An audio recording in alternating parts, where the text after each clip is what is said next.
Chris Houghton, defence analyst, joins us now. Good morning to you, Chris. Good morning. Good morning. I wonder if we can start with the news that's been breaking overnight. That is that Iran has launched an unprecedented attack on Israel, unleashing a barrage of missiles, rockets and drones from its own territory and its proxies across the Middle East. Now, apparently, US and British forces reportedly intercepted more than 100 drones, hundreds launched from Iran. And we knew this attack was coming. It was warned by the US security services that it was coming. Iranian state television said ballistic missiles had also been launched in a joint assault designed, in their words, to overwhelm Israeli air defences. The IDF has confirmed missiles were fired from Iran, saying a short while ago Iran launched missiles from its territory towards the territory of the state of Israel. I just wonder, Chris, your view. The question I've been asking this morning is how worried should we be about this escalation in the Middle East? Joe Biden, obviously earlier in the week, saying to Iran, do not attack Israel. He said the United States commitment was ironclad and the US would do everything it can to support Israel. We knew the attack was coming. What do you read into the fact that it came not just from the proxies, but from Iran itself? Yeah, I mean, I find it is very worrying.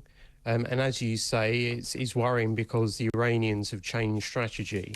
As you say, they used to rely on their proxies to attack Israel. And now, you know, this is the first direct attack from Iran to Israel. So this is a worrying development.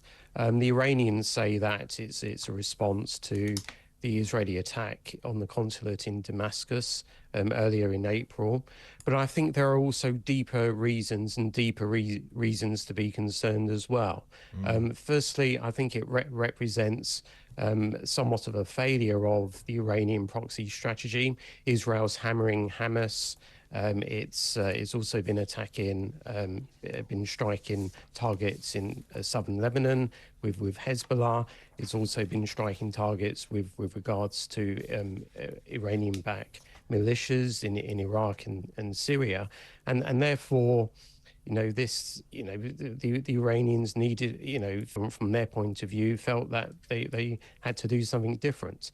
The other reason, I think, I think this is concerning, and the other deeper reason is that Iran has suffered a knock of their reputation in various different ways. Firstly, the reasons I outline, its strategic frustrations, but the real has been plummeting. It's reached a record months.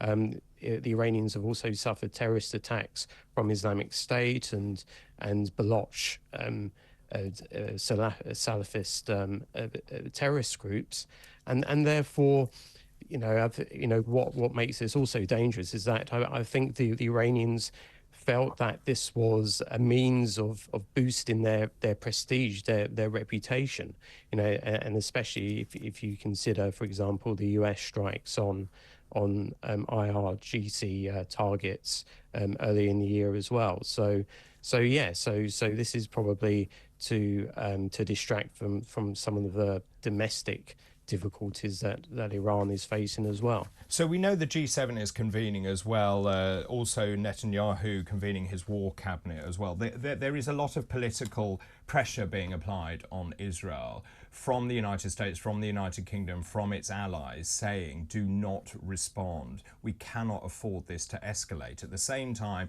the USS Eisenhower being moved closer. So with one hand saying to Israel, we are supporting you, but equally saying we cannot afford for this to escalate any further. Yeah, I mean, I think another reason perhaps for the Iranian attack is that the Americans and to some extent the British as well has lately kind of distanced itself from Israel, expressed concern and criticism of Israel, and that might have, given the Iranians feeling that there could be an opening for them to attack as well.